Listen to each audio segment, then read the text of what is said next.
Le portefeuille que je gère pour mon fils a gagné 13% et c'est un échec. Dans cet épisode, j'ouvre en grand le compte-titre de mon fils 18 mois après son ouverture, le rendement réel, l'erreur qui m'a coûté le plus cher et les 2 portes qu'on m'a fermées au nez. Parce que gagner 13% quand le seul secteur qui a vraiment monté en a fait 127, ce n'est pas une bonne année. C'est une leçon. Et si vous investissez pour vos enfants, ou si vous y pensez sérieusement, celle-là vous coûtera beaucoup moins cher à apprendre chez moi que chez vous.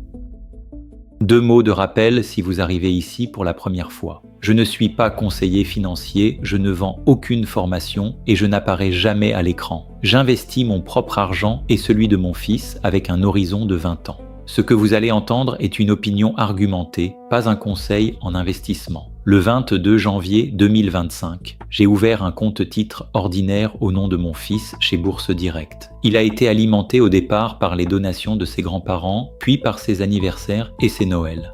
J'en publie un point d'étape chaque année jusqu'à ses 18 ans. Une règle que je tiens depuis le début, je publie les pourcentages, jamais les montants. Les sommes absolues n'apprennent rien à personne. Un pourcentage, vous pouvez le comparer avec votre propre situation, quel que soit votre budget. Et restez jusqu'au bout, parce que je terminerai par l'avantage du compte-titre dont aucun conseiller bancaire ne vous parlera jamais. Ce n'est pas le rendement, c'est le fait que vous choisissez la date à laquelle vous payez l'impôt. Sur les 9 ans qui restent avant les 18 ans de mon fils, ce seul détail vaut près de 8 points de rendement supplémentaire. Je vous montre le calcul à la fin. Je commence par l'erreur, parce que c'est elle qui a coûté le plus cher.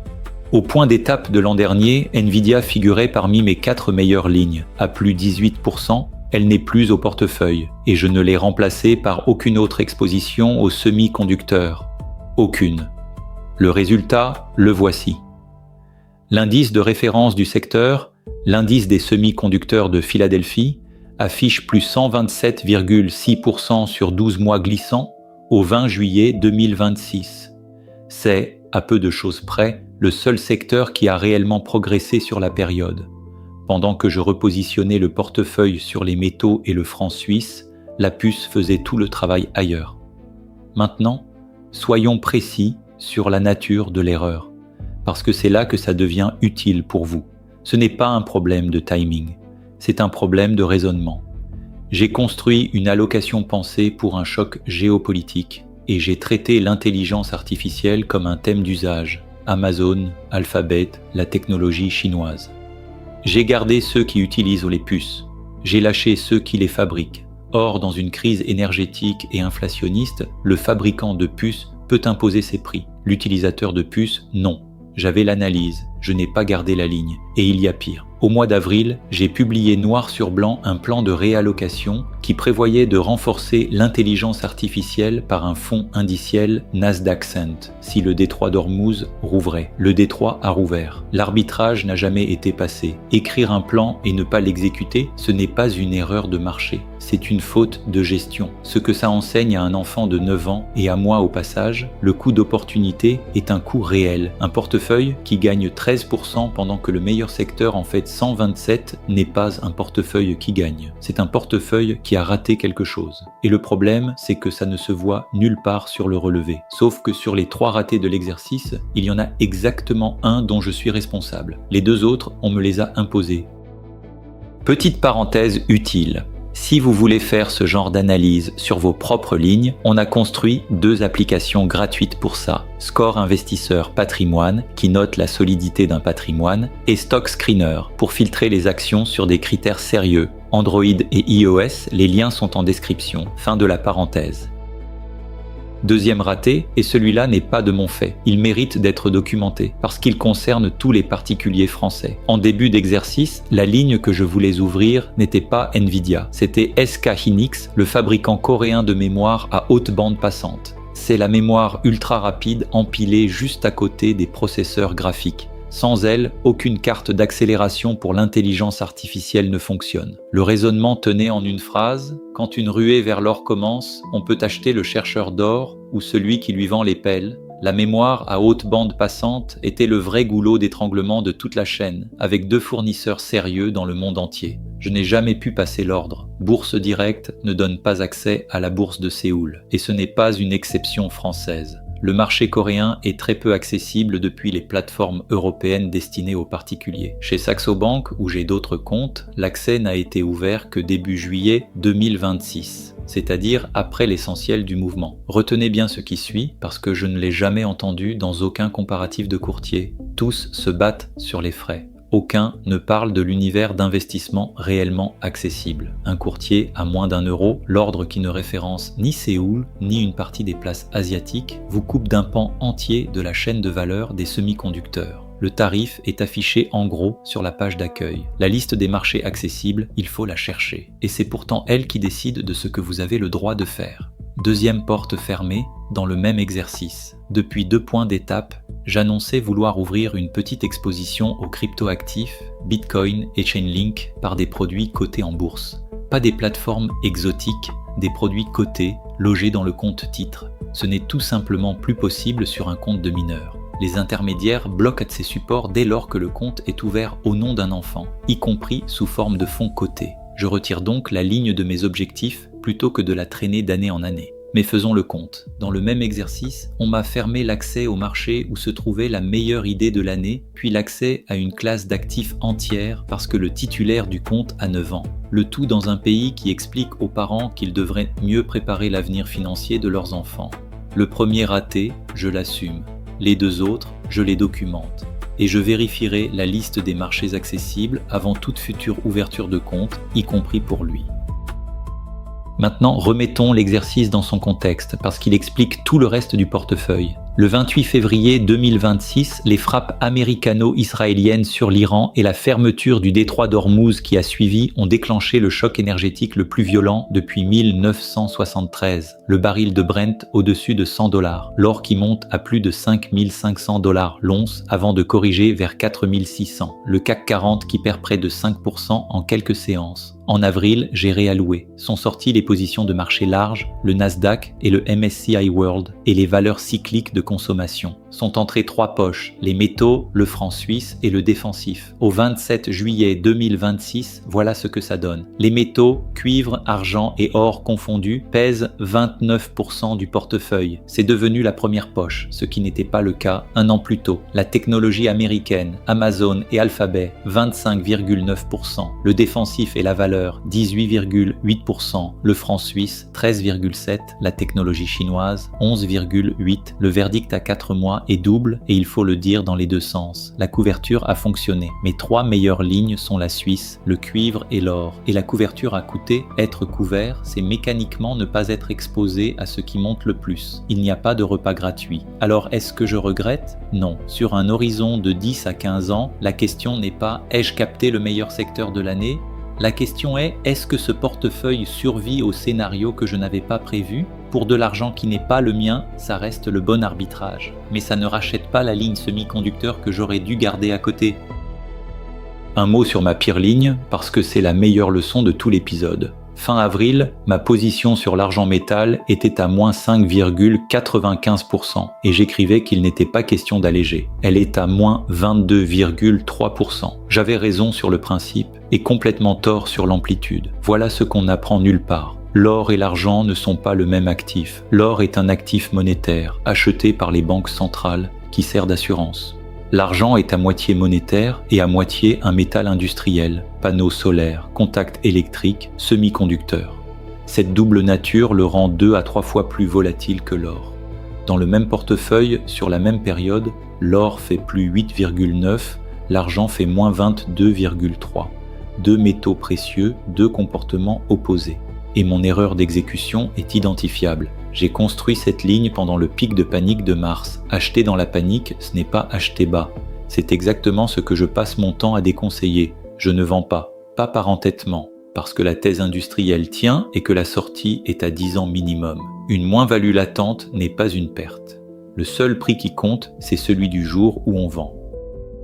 Bon, vous avez eu les erreurs, vous avez eu la casse. Maintenant, les chiffres. Le rendement réel sur 18 mois, la façon exacte dont je le calcule, y compris ce que mon propre calcul me cache, et surtout la comparaison avec ce que la banque de ses grands-parents leur avait vendu. C'est la partie la plus concrète de cet épisode et la plus facile à appliquer chez vous.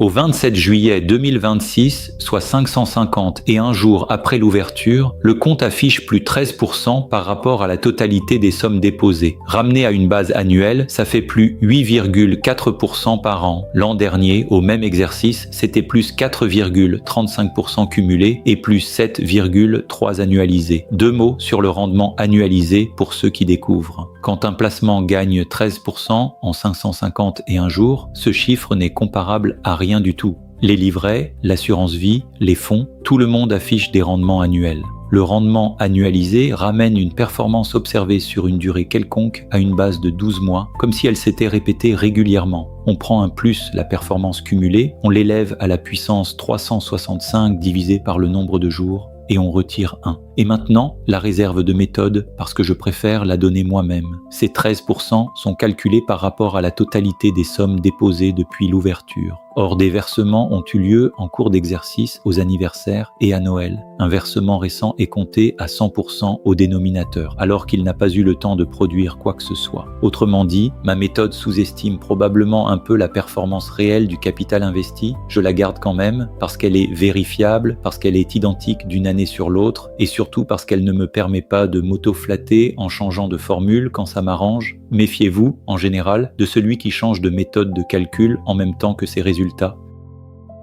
On y arrive.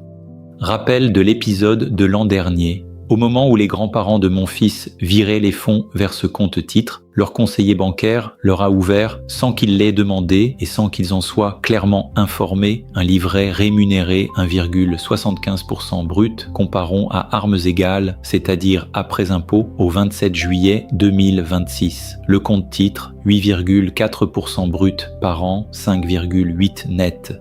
Le livret A, au taux du 1er février 2026, 1,5%, exonéré, donc 1,5 net.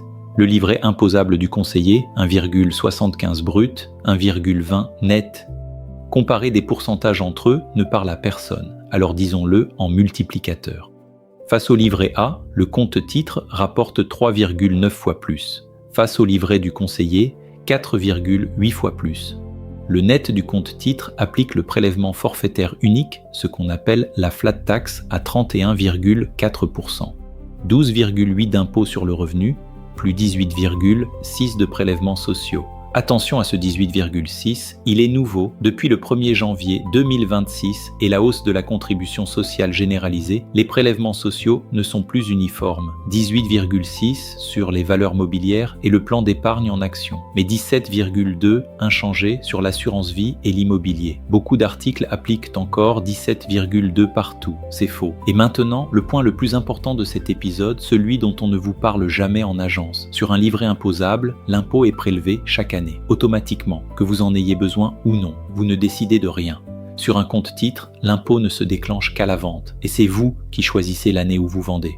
Entre-temps, les gains continuent de travailler en brut. Sur les 9 années qui restent avant les 18 ans de mon fils, au rythme actuel, l'écart est massif. Des gains imposés une seule fois à la sortie, plus 73,6% net sur la période. Les mêmes gains imposés chaque année, plus 66% net, près de 8 points d'écart, uniquement parce que l'impôt est différé et que le capital non prélevé continue de composer. Et ce n'est que le début du raisonnement. Choisir sa date, c'est aussi choisir de vendre une année où mon fils sera étudiant sans revenu. C'est imputer les moins-values, l'argent métal par exemple, sur les plus-values du même exercice. C'est étaler les cessions sur plusieurs années. Rien de tout ça n'existe sur un livret. 2 nuances parce que je ne vends rien ici. D'abord, ce net reste théorique. Les gains sont latents, l'impôt n'existe pas encore, et le taux de 2035 ne sera pas forcément celui de 2026. Ensuite, dans l'autre sens, le livret est garanti en capital, le compte-titre ne l'est pas du tout.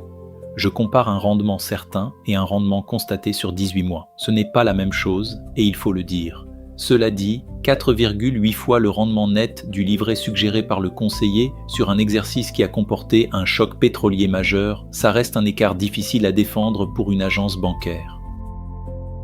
Alors, bilan de l'an 2, le portefeuille progresse plus vite que l'an dernier, 8,4% annualisé contre 7,3%. Il a traversé un choc énergétique majeur sans casse. Il bat toujours très largement ce qu'une agence bancaire propose par défaut pour placer de l'argent pour un enfant. Et il a raté le seul secteur qui a vraiment monté. Pour une part parce que j'ai vendu une bonne ligne et que je n'ai pas exécuté mon propre plan. Pour une autre part parce que mon courtier ne référence pas le marché où se trouvait la meilleure idée de l'exercice. Sur 15 ans, une année manquée ne détruit rien. Une habitude de ne pas exécuter ses arbitrages, si. Et un univers d'investissement amputé, non plus. C'est pour ça que je publie ce point d'étape chaque année, avec les bonnes lignes et les mauvaises. Un relevé qui ne montre que les gagnants n'apprend rien à un enfant. Celui-là lui apprendra que son père s'est trompé sur les puces en 2026, qu'il l'a écrit et qu'il a corrigé. 2 choses si vous voulez aller plus loin. 1. Téléchargez nos applications Score Investisseur Patrimoine et Stock Screener, Android et iOS, liens en description.